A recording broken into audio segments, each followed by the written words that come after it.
নমস্কার বন্ধুরা, বনমালী কুকিংয়ের নতুন একটা ভিডিওতে সকলকে স্বাগত। এই যে দেখছেন, এগুলো আমার বাগানের পেঁপে গাছের পেঁপে। ভেবেছিলাম এখান থেকেই পারবো, কিন্তু এগুলো অনেক বড় হয়ে গেছে। ও বলল যে এগুলো পেকে যাবে, তাই আর একটা গাছ, সেটা আমার কাঁঠাল গাছকেও ছাড়িয়ে উঁচুতে উঠে গেছে। আমি এই পেঁপেগুলো পাড়ার জন্য একটা লগা বানিয়েছি, সেটা দিয়ে এখন চেষ্টা করে পেরে নেব।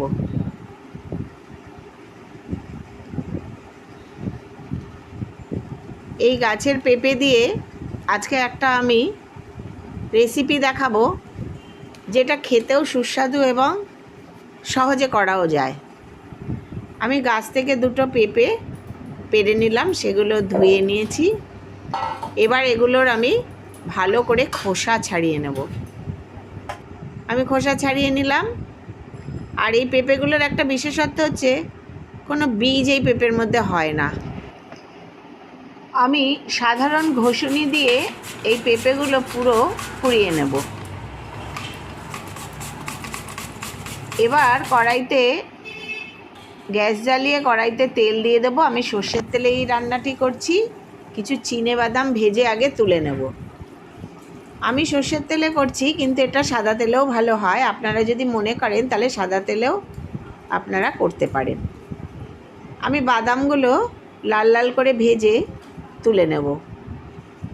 পেঁপে অনেক সময় বাড়িতে অনেকে খেতে চায় না, তেমনভাবে না রান্না করলে ভালো হয় না।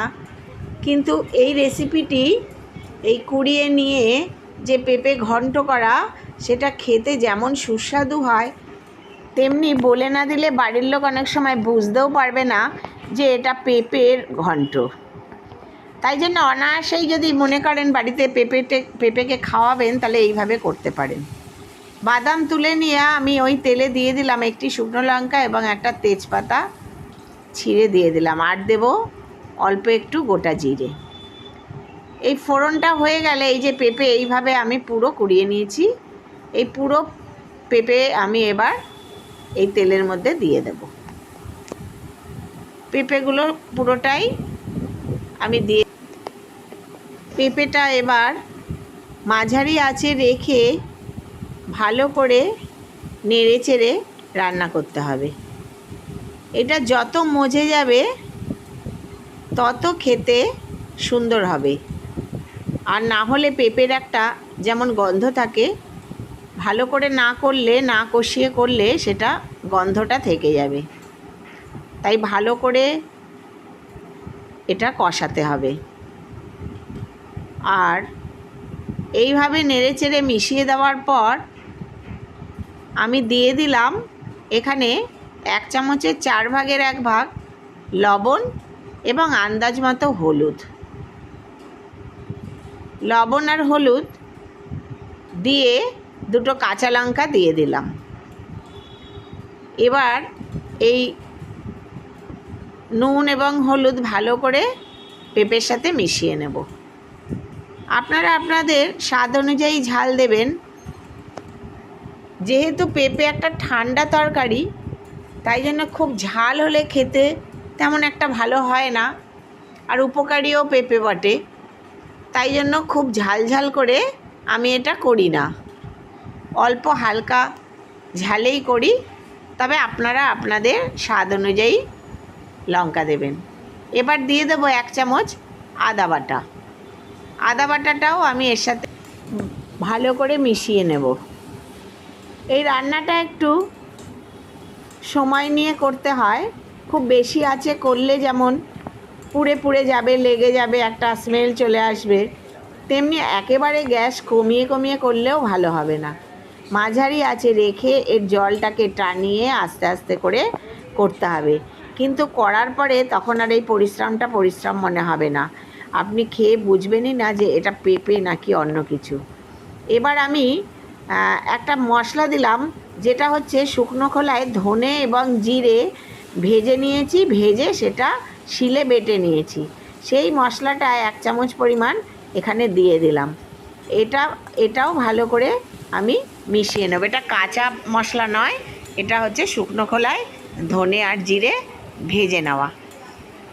এইভাবে নাড়তে নাড়তে এই রান্নাটি হয়ে যাবে।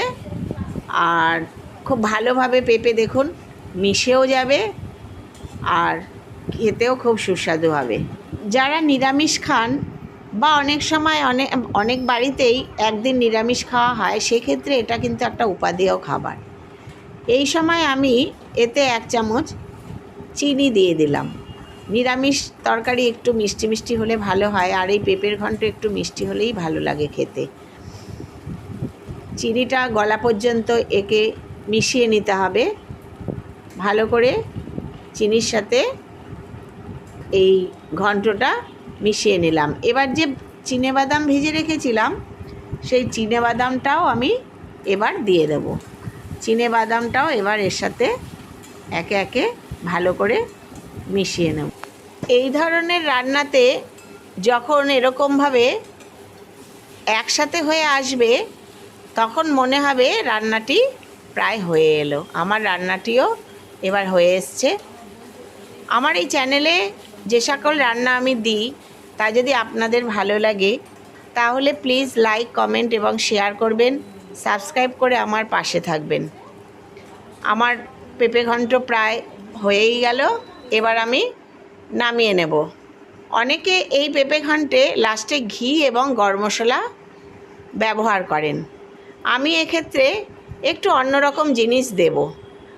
ঘি গরম মশলার বদলে আমি এতে এরম 4টে বড়ি ভেজে রেখেছি, ডালের বড়ি যেটা কিনতে পাওয়া যায়, সেই বড়ি এবার লাস্টে আমি গুঁড়িয়ে ভালো করে হাতে চিপলেই ভেঙে যাচ্ছে, এরকমভাবে ভেঙে দেব।